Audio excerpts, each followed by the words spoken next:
உன்னை அப்படியே நான் தான் திங்க போறேன்.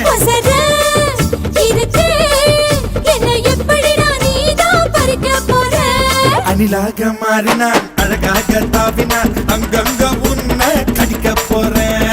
தீர்மானம் பண்ணி நீ தீர்த்து கட்ட துணிஞ்ச நீ